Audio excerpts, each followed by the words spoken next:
A long time ago, a great warrior had to make a decision which ensured his success on the battlefield. He was about to send his armies against a powerful foe whose men outnumbered his own. He loaded his soldiers into boats, sailed to the enemy's country, unloaded the soldiers and equipment, and then gave the order to burn the ships. Addressing his men before the first battle, he said, "You see the boats going in smoke. That means we cannot leave these shores alive unless we win.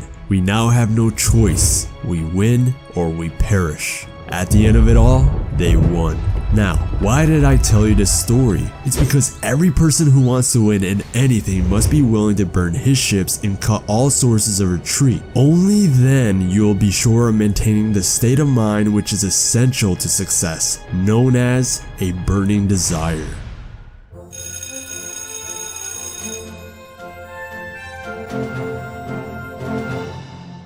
Hey there, I want to welcome you to the second video of the 13 Steps to Riches series. If you haven't watched the first introduction video yet of Think and Grow Rich, then I suggest you to pause this video right now and click on the link in the description below or the video card, because if you want to get the most out of this series, you're going to want to watch all the videos in chronological order. Now, last time we learned about the importance of thoughts, which deeply ties with today's lesson of Napoleon Hill's first step to riches, which is desire, the starting point of all achievements. You're going to want to pay close attention to what's coming next, because reality is everyone wishes for money, but Napoleon Hill states that wishing alone will not bring money. That's just wishful thinking, unless you have a true burning desire. Without desire, there will be no motivation or cause for action. Having a burning desire will produce a greater chance for yourself to create wealth, because with that state of mind, like the great warrior who ordered to burn the ships, winning the battle became an obsession. When you reach that state of mind, you begin planning on definite ways and means to acquire riches, backing those plans with persistence. Here's 6 practical steps from this chapter that Hill puts together that was approved by Andrew Carnegie and Thomas Edison for directing your desire into reality. Step number 1. Fix your mind on the exact amount of money you desire. Step 2. Determine exactly what you intend to give in return for the money.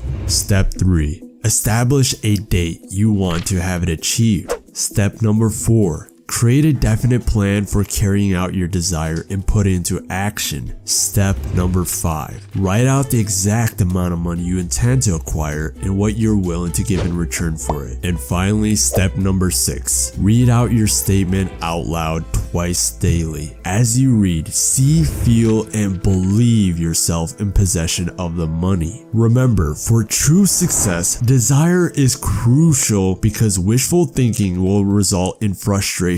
And it is this desire that catapults you into action that brings results. Desire pushes you out of your comfort zone, because when you desire something, you will not sit idly without doing everything possible to attain the object of your desire. I want to finish off this chapter with an incredible true story that happened with Napoleon Hill's second son, Blair Hill. Blair was born with no ears, and the doctor said to Napoleon that the child might be deaf and mute for the rest of his life. Despite what the doctors told him, Napoleon's reaction was a silent vow deep in his heart to find a way for Blair to one day be able to hear and to speak. He thought of the words of Ralph Waldo Emerson as, quote, "The whole course of things goes to teach us faith. We need only obey. There is guidance for each of us, and by lowly listening, we shall hear the right word." So, what was that right word? Napoleon said his word was desire. More than anything, he wanted his son to be able to hear and to speak, and he was incredibly determined to transplant that burning desire into his own son as he grew up. One of the greatest things Napoleon did was creating bedtime stories for Blair with themes designed to develop in him self-reliance, imagination, and a keen desire to hear and to be normal, as well as to establish the belief that his affliction was not a liability, but an asset of great value. Blair progressed through the grades despite having poor hearing and went out to pursue advanced education at the University of West Virginia. And one day he got the chance to try hearing aids, but he never found a device that worked for him. He didn't give up. His desire was still in him.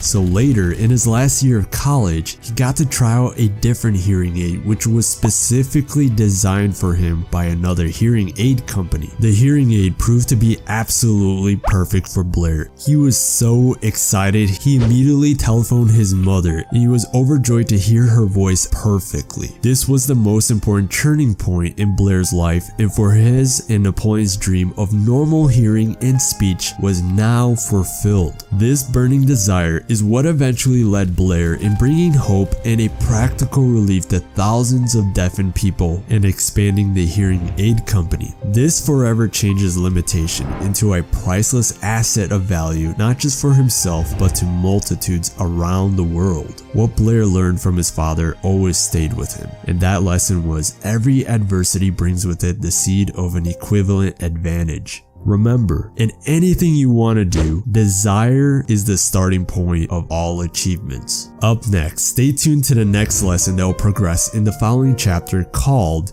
Faith. If you want to learn more for yourself from this amazing book, you can get the book for free via Audible. The link will be down below. Also, I want to welcome you if you're new to this channel. Feel free to subscribe, like, and click that bell notification so you don't miss out on the next videos for this series. I'll see you in the next video.